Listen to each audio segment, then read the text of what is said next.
Hello, welcome back. People have asked me for a waffly statement about 5G, and to do this I've had to write something out, so I'm going to dictate it, which is unusual for me, but of course it might make more sense. So this is a statement from me, Dr. Robin Kelly. I'm a London qualified medical doctor of 44 years standing, and a general practitioner in Auckland here for 38 years. I'm also a medical and science researcher and writer. 2 of my books have won Science Book of the Year prizes in the USA. I've spent the past 2 years or so researching the effects of various electromagnetic frequencies, including non-ionizing radio frequencies, the effect on human and animal tissue with a focus on any potentially tissue-damaging effects. There is already a large body of peer-reviewed papers addressing the health effects of the existing generations of wireless radiation. Just one example, a $25 million US dollar funded peer-reviewed study by the US National Toxicology Program in association with the National Institutes of Health showed existing cell phone radiation, was causally linked to Schwann cell cancers of the heart and brain gliomas in rats, as well as DNA damage. So what is being proposed and is already being rolled out in the 5th generation of 5G is a significant increase of intensity and frequency of radiation into millimeter waves, able to carry considerably more information with a considerably shorter lag time, almost instantaneous. This is deemed essential by the industries for competitive business networking, better gaming, and virtual reality experiences devoid of motion sickness. It also provides the necessary electromagnetic field enveloping background for the coming Internet of Things, essential for driverless cars, apparently also giving New Zealand an edge in the next America's Cup. Internationally, the investment in 5G and the coming Internet of Things runs into many billions of dollars, and soon will be measured in trillions. The bottom line, though, is that there have been no independent scientific studies showing that the proposed rollout, already happening in certain areas of the world, is safe. Without safety studies, then humans and animals exposed to this new mix of frequencies become the lab rats, or as the Minister of Environment in Brussels named us, guinea pigs.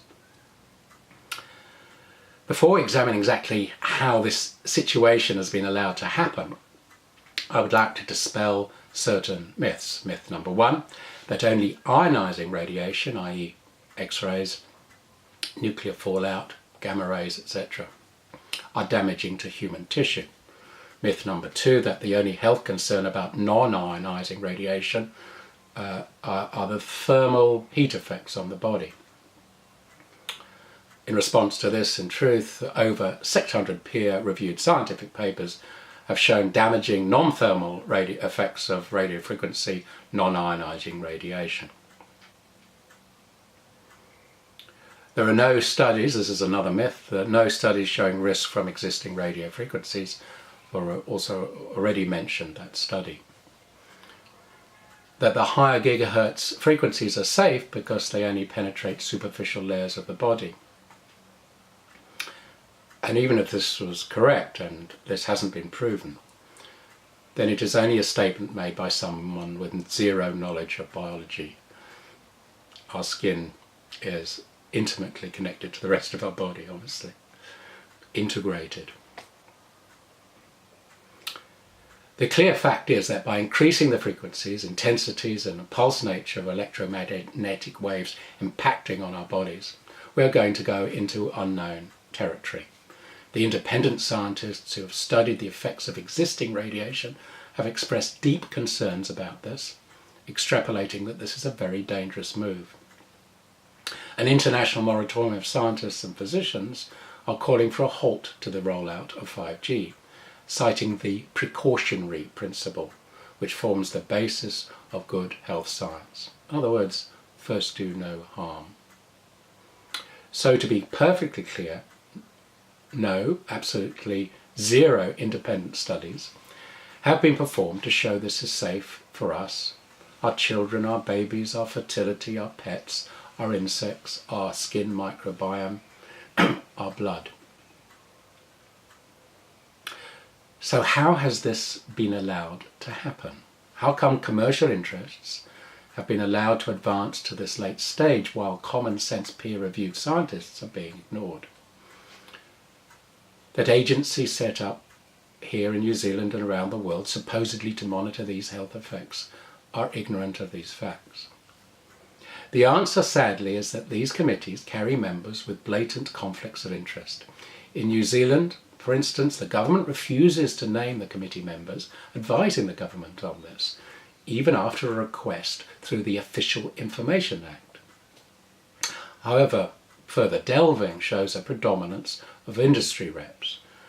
Only 3 scientists, and they are epidemiologists. No biologists, no biochemists, no biophysicists, no physiologists, no physicians. Their statements ignore the findings of independent scientists raising concern about the health effects. And their reports blatantly cherry-pick data. In other words, the industry lobbyists are in control, and real independent science is being ignored. The game, one could say, is rigged. It is money, not common sense, that is talking.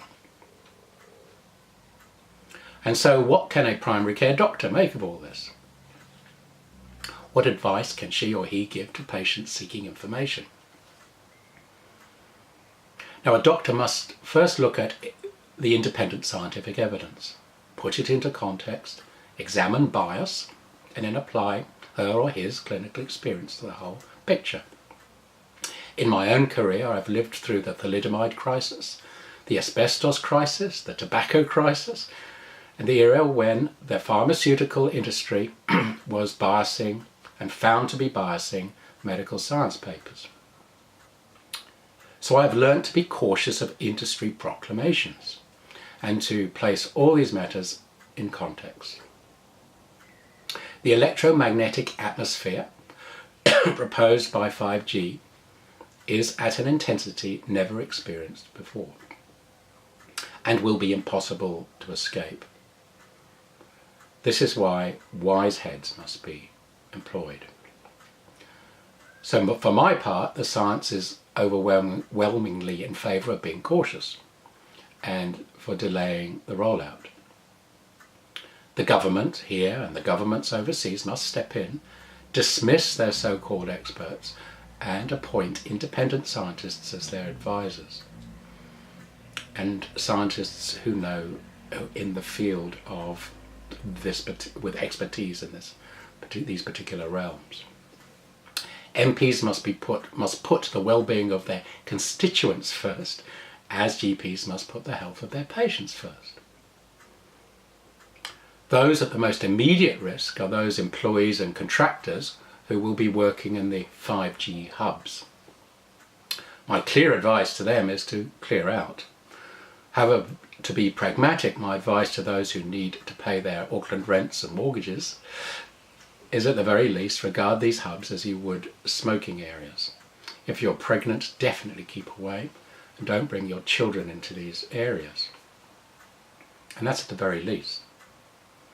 And for the rest of us, we need to demand no rollout until adequate independent safety testing has been carried out and examined. What is being proposed is a constant, no escape, 24 hours a day, 365 days a year exposure to this radiation. And lastly, I acknowledge that advances in technology are essential and can be used for the greater good. So I don't want anybody accusing me or people talking like me about this issue as being anti-tech, Luddite, tinfoil hat conspiracy theorists. We are talking common sense, safety for us all, our children, and our environment. And we're quoting good, proper science. I have no doubt that elements of what is being proposed can prove valuable in the health arena. Surgical operations via robotic technology performed in third world countries by remote surgeons. Excellent. Wonderful. Life-saving. And we can maybe have near instant health monitoring. There is no reason that this technology can't be turned on and off, for instance, and monitored for the safety of health workers, as we already do with X-rays and ionizing rays. And maybe we will have even safer, quicker, driverless ambulances. But they will still be ambulances arriving at the bottom of cliffs. And above the cliffs, there could be an atmosphere more poisonous than anything we have ever encountered before here on Earth. And as any doctor worth his salt, or her salt, would agree with Benjamin Franklin, who said this, that an ounce of prevention is better than a pound of cure. Okay, thank you for bearing with me. I hope that puts my situation into context, makes it clear, and please comment and criticise by all means, as long as we have a healthy discussion. Bye.